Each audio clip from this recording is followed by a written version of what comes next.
shout out to Michigan. You're doing a phenomenal job. They went back to basics yesterday, and I think that that's really important moving forward. Justice Haynes was out, but I think with the schedule we got coming up, we really can rest him, like all the way up to about Maryland, maybe even Ohio State.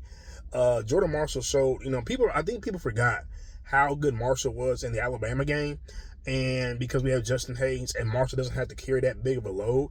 But Marshall is a different style of bat, but it's just as great of a back as Justin Haynes. He's more of a power bat. He's going to get you those grit grinding yards. He kind of reminds me a little bit of Haskins when it comes to that. But I'm glad to see that with Bryce Underwood under center, that helps Michigan tremendously because last year we couldn't throw. And a lot of those games that we lost was because we could not throw and we couldn't stop the pass.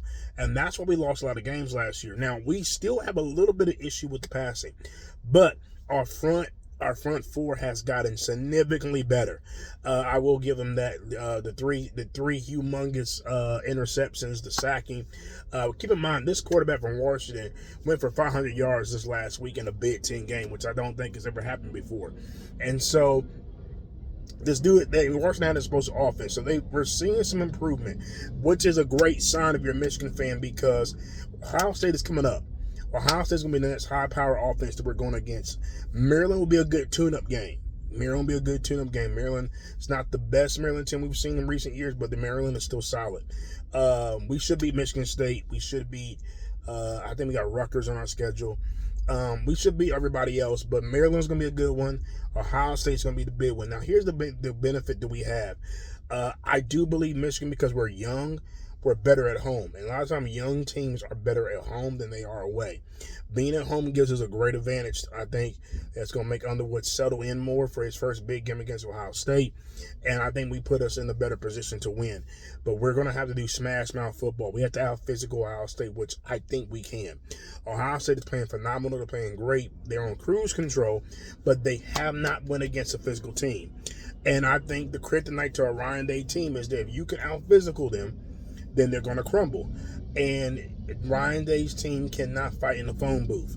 And Michigan, if they get them in a phone booth like they did Washington, like they've done throughout the year, when it's a phone booth battle, it's a wrap. That's what USC was trying to do to make sure they could not get in the rhythm in Oklahoma. But if you look at the two losses they've had, they've both been away. They're both in hostile territory. We're not a good away team. We're just not a good away team right now. I think Ohio State coming home to Michigan is actually going to be in our favor. I think we're going to be able to keep it close. I think the crowd's going to throw them for a loop. This will be the most hostile crowd that Ohio State has been in this season. Saying is getting this rhythm. Jeremiah Smith is getting the rhythm, but I think they're gotten so cruise control. They haven't been in like a real showdown since Texas. That's been a long time now. You know what I'm saying? Penn State is coming up this week, but Penn State's kind of in turmoil. So the toughness of this game is not as tough as it would have been like 3 weeks ago. I don't know if this is the same Penn State that we got when they faced Oregon. Now, I always thought Ohio State was a better team than Penn State, even with Coach Franklin at the helm. But right now, I think with the whole Franklin being fired, the team's kind of in turmoil. I think Ohio State's going to might bust this thing wide open. They do play UCLA, Ohio State before us.